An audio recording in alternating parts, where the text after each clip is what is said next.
O texto de hoje e os comentários que acabamos de ouvir nos ajudam a pensar na nossa esperança. Em breve, o nosso Pai Jeová vai eliminar a dor, o sofrimento e a morte. Daí, a nossa mente vai ficar tão cheia de coisas boas que não vai ter mais espaço para lembranças ruins. As coisas anteriores vão ter passado mesmo. Quando eu vi que o texto de hoje ia ser Apocalipse 21, 3 e 4, eu pensei, eu já li esse texto muitas vezes e devo ter usado ele muitas vezes na pregação. E muitos de nós até já decoramos essas palavras. Mas seria bom pensarmos nessas perguntas. Será que essas verdades básicas da Bíblia ainda fortalecem a minha fé? Será que elas ainda são como uma âncora para a minha alma? Pensando nisso, vamos analisar 3 perguntas. O que significa a palavra esperança de acordo com a Bíblia? Por que precisamos de esperança? E como podemos reforçar a nossa esperança? Primeiro, como você definiria a esperança?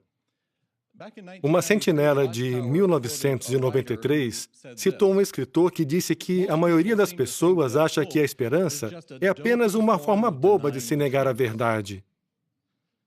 Outros acham que ter esperança significa ser otimista ou sonhador. É claro que a Bíblia nos incentiva a ser otimistas, e isso é bom para nós em sentido emocional e até físico. Mas como chamamos um desejo que não se baseia em fatos? O que é um desejo que não leva em conta a vontade de Jeová? É apenas um sonho, uma irrealidade. E nenhum cristão verdadeiro quer viver num mundo de sonhos e fantasias. A Bíblia não usa a palavra otimismo, mas ela nos incentiva a reforçar a nossa esperança. O que é a esperança de acordo com a Bíblia? Nos idiomas em que a Bíblia foi escrita, a palavra esperança significa aguardar ansiosamente e ter a expectativa de algo bom. Na Bíblia, esperança inclui não só o desejo de que algo bom aconteça, mas também os motivos para acreditar que isso vai acontecer. Isso é muito mais do que otimismo. Assim como a fé, a esperança se baseia em evidências, em fatos. A esperança envolve o nosso desejo de algo bom, mas ela não tem como base o nosso desejo ou o que nós queremos. Ela se baseia no que Deus quer com relação ao seu propósito e no que Ele quer para nós individualmente. Romanos 5:5 diz que a esperança não leva à decepção. De acordo com a Bíblia, nós podemos dizer que esperança é aguardar ansiosamente algo bom, com base nas realidades prometidas por Jeová.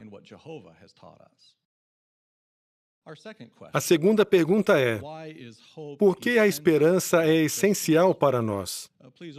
Abram suas Bíblias em Hebreus 11:1. Vamos ver a definição de fé que nós já conhecemos. E notem como a esperança está ligada com a fé. Hebreus 11:1 diz: a fé é a firme confiança de que virá o que se espera, a demonstração clara de realidades não vistas. Assim como a fé é essencial para Jeová aceitar nossos esforços de agradar a Ele, a esperança, uma parte fundamental da fé, também é essencial para todo cristão. Para entender melhor como a fé e a esperança estão ligadas, podemos pensar no exemplo de Abraão. Quando Jeová prometeu que Abraão e Sara iam ter filhos, eles já eram muito velhos do ponto de vista humano. Tanto é que o relato bíblico mostra que os dois riram quando o anjo anunciou essa promessa para eles. Era uma promessa incrível.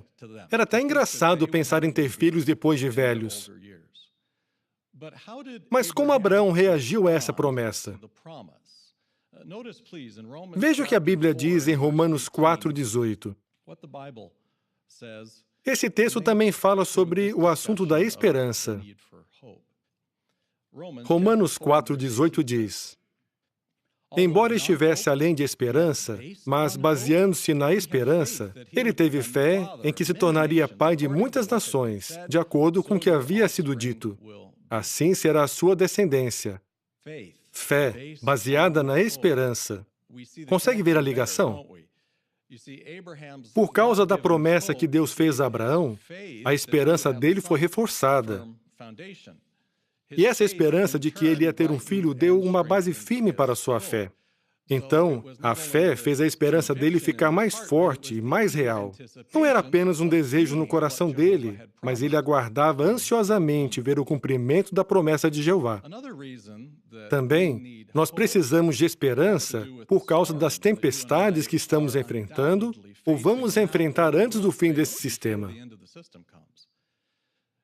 Na carta de Paulo aos Hebreus, ele comparou a esperança com uma âncora para a alma, tanto segura como firme. O que os marinheiros fazem quando passam por tempestades no mar? Eles baixam a âncora do navio. Por quê? Se a âncora segurar firmemente no fundo do mar, o navio vai conseguir passar pela tempestade. A âncora vai manter o navio longe de perigos como recifes e bancos de areia.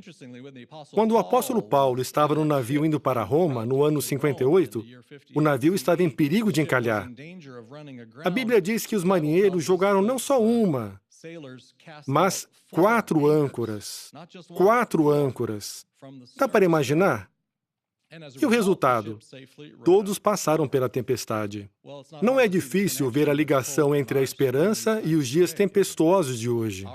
Se a nossa esperança for segura e firme, se aguardarmos ansiosamente as promessas de Jeová, vamos ficar calmos, pensar com clareza e nos concentrar na nossa amizade com Ele, não importa que problemas estejamos enfrentando. Nós podemos passar por qualquer tempestade, no tempo integral, com nossa família, problemas financeiros ou problemas de saúde. Isso porque aguardamos ansiosamente o que Jeová prometeu. Poucas coisas na vida dão mais estabilidade do que a esperança que Jeová nos dá, porque Ele é o Deus que não pode mentir. Por fim, a terceira pergunta: como reforçar a nossa esperança?